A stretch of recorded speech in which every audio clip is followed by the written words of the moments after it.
നീലവസന്തമായി ഒഴുകിയെത്തിയ ലക്ഷക്കണക്കിന് ആരാധകരെ സാക്ഷിയാക്കി ഇന്ത്യ വീണ്ടും ലോക ക്രിക്കറ്റിന്റെ നെറുകയിലെത്തി. അഹമ്മദാബാദിലെ നരേന്ദ്രമോദി സ്റ്റേഡിയത്തിൽ ന്യൂസിലാൻഡിനെ തകർത്തെറിഞ്ഞ് ഇന്ത്യ മൂന്നാം കിരീടമുയർത്തുമ്പോൾ അത് വെറുമൊരു വിജയമല്ല, മറിച്ച് ഇന്ത്യൻ ക്രിക്കറ്റിലെ ആധിപത്യത്തിന്റെ വിളംബരം കൂടിയായിരുന്നു.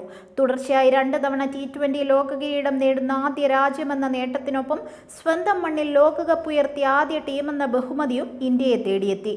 ഇത് യുവനിരയുടെ കരുത്തിന്റെയും കൃത്യമായ ആസൂത്രണത്തിന്റെയും വിജയമാണ്. സൂര്യകുമാർ യാദവിന്റെ നേതൃത്വത്തിലുള്ള സംഘം അജയ്യരായ പടയായി മാറിയിരിക്കുന്നു. ഈ ലോകകപ്പ് ചരിത്ര താളുകളിൽ അടയാളപ്പെടുത്തുക മലയാളി താരം സഞ്ജു സാംസണിന്റെ പേരിലായിരിക്കും. സ്ഥിരതയില്ലെന്ന വിമർശനങ്ങളെ പിച്ചു ചീന്തി സഞ്ജു സാംസൺ എന്ന ലോകോത്തര ബാറ്ററുടെ ഉദയത്തിന് ക്രിക്കറ്റ് ലോകം സാക്ഷിയായി.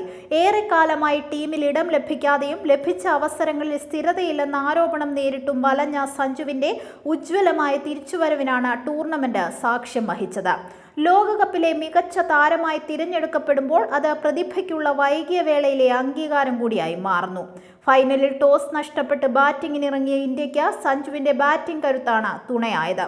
46 പന്തിൽ നിന്ന് 89 റൺസ് നേടിയ സഞ്ജുവിന്റെ പ്രകടനം കിവീസ് ബൗളർമാരുടെ ആത്മവിശ്വാസം തകർത്തു.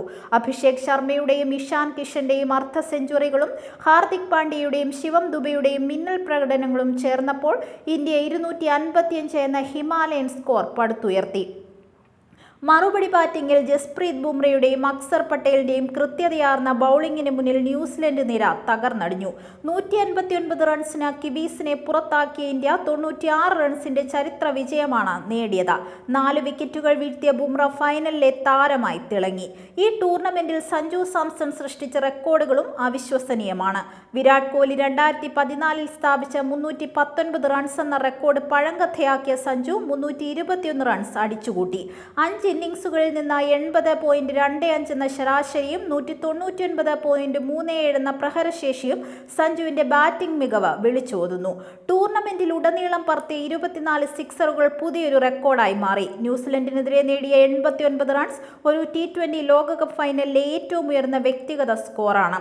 ഷാഹിദ് അഫ്രീദി, വിരാട് കോഹ്ലി എന്നിവർക്ക് ശേഷം സെമി ഫൈനലിലും ഫൈനലിലും അർദ്ധ സെഞ്ചുറി നേടുന്ന ലോകത്തെ 3ാമത്തെ താരമായും കേരളത്തിന്റെ സഞ്ജു മാറി. മഹേല ജയവർദ്ധനയ്ക്ക് ശേഷം ലോകകപ്പിൽ തുടർച്ചയായി 3 മത്സരങ്ങളിൽ 80-ന് മുകളിൽ റൺസ് നേടുന്ന 2ാമത്തെ താരമെന്ന ബഹുമതിയും ഇതോടൊപ്പം സ്വന്തമാക്കി. അഭിഷേക് ശർമ്മയുമായി ചേർന്നുള്ള 98 റൺസിന്റെ കൂട്ടുകെട്ട് ഒരു T20 ലോകകപ്പ് ഫൈനലിലെ ഏറ്റവും ഉയർന്ന ഓപ്പണിംഗ് കൂട്ടുകെട്ടായും മാറി. പഴയകാല ക്രിക്കറ്റിലെ ക്ലാസിക് ശൈലിയും ആധുനിക T20യിലെ കരുത്തും സഞ്ജുവിന്റെ ബാറ്റിംഗിൽ ഒത്തുചേരുന്നു.